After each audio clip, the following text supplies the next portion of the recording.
Засгийн газрын хуралдаанаар галын элтийн талбайг хаах юм шийдвэр гарсан. Энэ шийдвэртэй холбоотой сонгогдсон их хурлын гишүүд аймаг орон нутгаас бол арай өөр байр суурьтай байгаа. Автор үндэстэн гашуун сухатын бомбын чиглэл тээвэр төлөвлөлт зохион байгуулахдаа өнгөрсөн 12 сард бид бол уурхаануудаас мэдээлэл авсан.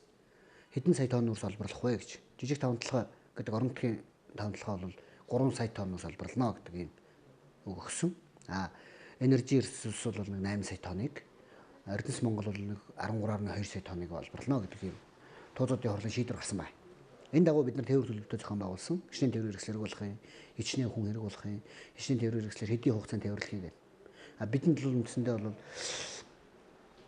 одоо бол тээвэрлэгдээгүй үлдсэн уурхаануудын төлөвлөсөн төлөвлөлтөөс бол 13.1 сая тонн үрс үлдсэн байгаа. Уурхаануудын төлөвлөлтөөс жижиг орон нутгийн тавталгаа бол 100% биелсэн байна. 100.5%-тэй биелж яваа. 3,157,977 сая тонн үрс тээвэрлэгдсэн байгаа. Одоо. Тэгэхээр үндсэндээ яг энэ эртмээр уртын урт цагаатанд болохгүй уртын уртаараа тээвэрлэх юм бол 4 сая орчим тонн үрс тээвэрлэх юм байна гэдэг ийм төлөвлөлт харагдаж байгаа. Энэ бол нөгөө 24.2 сая тонн үндэстэнд маань ороогүй нүрсний хэмжээ гэж ингэж ойлгох хэрэгтэй. Би орон нутгийн тавталгааг төлөвлөлтөө хийхдээ 3 сая тонноос өгөөж хүртэх юм байна гэдэг ийм эдийн засгийн төлөвлөлтөө хийсэн байна гэж ингэж харж байгаа. Гэтэл одоо бол орон нутгийн аймаг орон нутгийн бодлогуудын хэлж байгаагаар бол нэг бид бол 4 сая тонныг олборлох байсан энэ гэж. Уртын уртаа явхад 4 сая тонныг олборлох очих бололцоотой. Бид ялгаагүй автор үндэсний төв цагаатанд үүссэн нөхцөл байдал дээр дүн шинжилгээ хийгээд хоногийн нэгдсэн графикийг хэрэгжүүлж эхэлсэн. Тэрний оргил үед бол бид нар 1630 тээврийн хэрэгсэл гаргасан байна.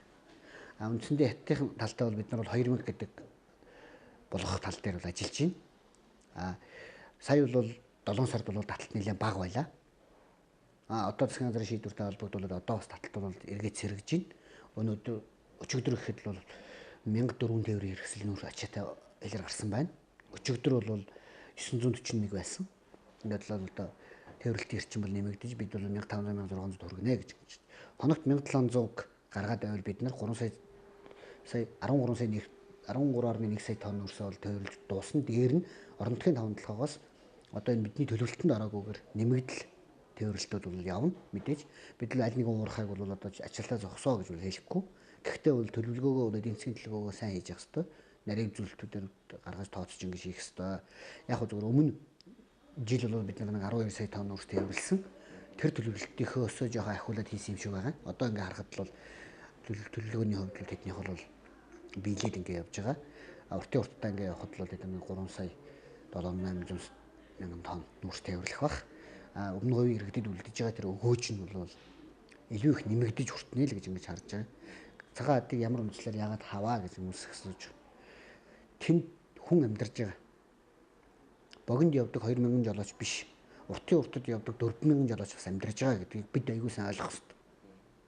Хүн амьдарч байгаа. Тэнд амьдрах нөхцөл, амьдрах боломж ямар байгааг анзаарах хэрэгтэй. Машинаас хүн буухад 10-15 санж түүрэм дотор л буудаг. Машин явхад үзэгдэх орчин хязгаарлагддаг. Өнөөдөр галын хяналтын талбай руу нэмэн үртэг шингэж ийн гэдэг. Нэмэн үртэг шингэж байгаа юм бол ажиллах нөхцөлөө яагаад сайжруулахгүй манай галын хяналтын үсэх. Битүү галын хяналтын талбайтай болж болох байна. Төв замаасаа галын хяналтын бүсийнхээ үүд хүртэл спалтын зам тавих хэрэгтэй. Чин ажиллаж байгаа нөхцөл боломжоо хүн болгон сайжруулдаг үст.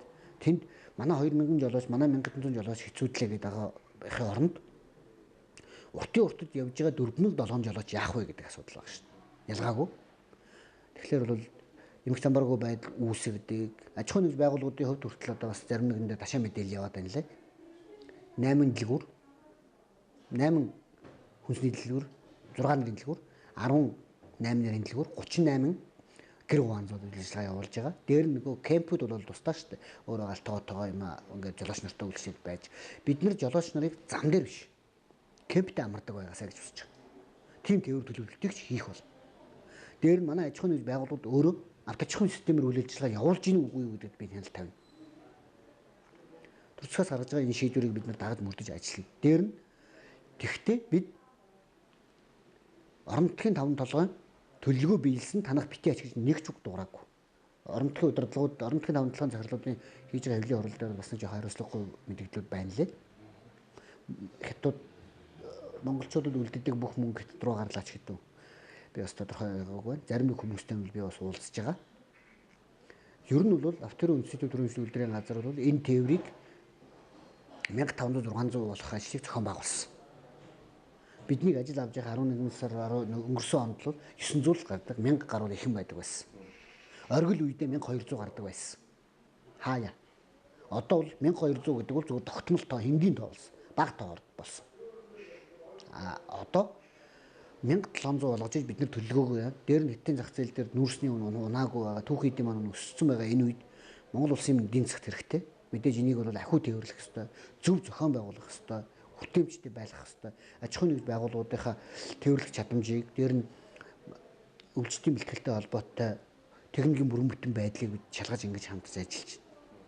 Энэ аюулгүй ажиллагаа талдаа анхаарч ажиллахаас илүүтэйгээр энэ залууч нар өвлийн хүтэнч төр, зуны халуунт төр зам дээр зогсдог биш. Кемптэй амардаг байлгах гэж бид ажиллаж байна. Өөрөөр хэлэх юм бол илүү одоо ажиллах хүчтэй таатай нөхцөлийг бүрдүүлэхийн тулд цүг зогсоосон гэж ойлгож байна. Тий. Үндсэндээ бол хоногийн нэгдсэн графикаар бид нар ингээд явуулаад ингэх юм бол 2000 хүртэл хилээр нэвтрүүлнэ гэдэг бидний зорилт байна. Энэ төрөх ёстой. Тэгэхэд тэнд явж байгаа тээврийн хэрэгсүүд бүгд хангалттай 3 хоногт 4 хоногт нэгээрээс хийгээд ирдэг бол. Одоо зам дээр тэд тонлоо гэдэг юм ярьж байгаа оронд төлөвлөлтөө зөв хийгээд Автарын үндэсний төвтэйгээ хамтарч ажиллаад одоо байгаа энэ ачааллаа 1 2 3 4 дахин буулгах хэрэгтэй. Одоо яг хааснаас хойш үүссэн нөхцөл байдал нь ямар вэ? Хааснаас хойш үүссэн нөхцөл байдал байхгүй. Зарим нэгэн аж ахуйн байгууллагууд маань бол эсэргүүцэл нэг өчигдөр нэг хэвлэл оруулах шиг болсон. Бусдаар бол бусд аж ахуйн байгууллагууд бол дуртай байгаа. Тэгсэн цагаан хатанд хүн амьдарч байгаа шүү дээ. 3000 иргэн байгаа. Хархан багийн. Дээр нь ирж очдог 6-7 мянган хүн байгаа. Тэнд хүн амьдарч байна. Бид нар тэр хүний эрүүл аюулгүй орчинд амьдрах нөхцөлийг нь бүрдүүлэх ёстой шүү. Засаг төрөөс ийм шийдвэр гаргахаар эсэргүүцэж байгаа бизнесийн ашиг хонжоо олох гэсэн хүмүүсийн үгэнд автаж ингэж юм хийж болохгүй гэдэг юм байр суурьтай байгаа. Тэнд хүн амьдарч байна. Богны ерөөсөнд явж байгаа 2000 хүн гэдэг хасаа илүү уртад явж байгаа 4000 жолооч ирэх шиг бодох хэрэгтэй шүү. Тэгээд цагаан хатан дээрээс л хууль бус юмуд их гардаг гэдэг алтан бус мэдээнд байдаг. Нүүрсэн дотор адууны мах хийж гардаг, чон хийж гардаг. Ямар ч бичиг баримтгүй хүнийг одоо багажныхаа хонгол руу хийж орж авч гарах гэж оролцсон гэх мэт юм юмнууд бол алтан бусаар ярьдیں۔ Гэхдээ уурхай дээрээс шууд гүнингээл хийгээд гарч байгаа тээврүүд тийм хийж гарахгүй. Уурхай хамгаалттай. Орон нутгийн таван талаа зарим анган дээр уурхай хамгаалтаа сайжруулчвал бүгд хамруулах хамгаалттай болно. Ямар нэгэн байдлаар хятадын тал нарийн шилгэж цэник мэнэг гэдэг энэ яригдаад байгаа зүйлүүд бол гарахгүй байвал хятадын тал нэвтрэх чадвараа бол илүү их нэмэгдүүлнэ гэж ингэж харж байна. Хятадын тал 5 гарцаар авж байгаа, манайх бол 6 гарцаар гаргаж байгаа. Манайх бол 6 гарцаа бол бас сая манай Автарын үндэсний тээвэр төлөвлөлтийн хүрээндээ бид нараас шинжилсэн. Засч одоо янзалд сайжруулсан байгаа. Гайл дээр бас хүмүүний нэмсэн. Төрийн байгууллагуудын уялдаа холбоог хангах чиглэлээр Автарын үндэсний төвд бол хэлийн тээвэрт оролцогч аж ахуйн байгууллагуудыг бол цуглуулж 4 удаагийн хурлыг хийсэн. Энэний үр дүнд бол төрийн байгууллагуудын уялдаа холбоо сайжирч харилцан биеиндээ мэдээллийн солилцдог болж хөнгөн шуурхай ажиллах энэ боломжууд бүрдээд энэ бүрдсэний үр дүн нь өөрөө хоногт 1600 1700 гардаг ийм хэмжээнд очисон гэж ингэж харах хэрэгтэй. Нүүрс гарахыг бүр зогсооцсон гэдэг мэдээлэл ташаа юм гэж байна. Цагаан хатан дээрээс нүүрс гарах бол зогссон. Уурхаагаас шууд уртын урт гэж нэрлэдэг байгаа. Энд чинь 3 ойлголт байгаа юм. Уртын урт гэдэг нь уурхаагаас хил гарах 239 км замаа туулаад гарах. Богино гэдэг нь 23 км галийн хяналтын бүсээс ачаад гарах. Урт гэдэг нь галийн хяналтын бүст уурхаагаас авчираад буулгаж байгаа хэлээд байгаа. Үндсэндээ бол уртыг бол ганцхан орон нутгийн тавталгал хийж богино хоёрыг энержи ресурс буулгадаг байсан бол болцсон. Бас зарим нэг аж ахуйн байгууллагууд төрийн гаргаж байгаа шийдвэрүүдийг хөндөөлж бас хамтарч ингэж ажиллаж байгааг би бас талархалтай байгаа.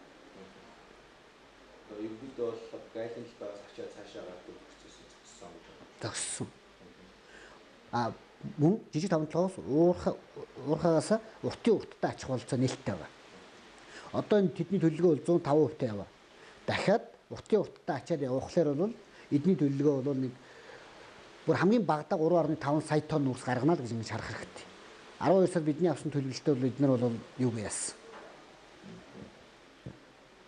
3 сая тонн гэж төсөөлж 3 сая тонноор хувьцаа эзэмшигчтэй болон төсөөллөө танилцуулга хийж исэн байх. Одоо бол харин 500-аас нэмэх нь тий 500 сая 500 мянган тонноос илүү бол гарах болцоо эднийг байгаа гэдэг юм харагдаж байна.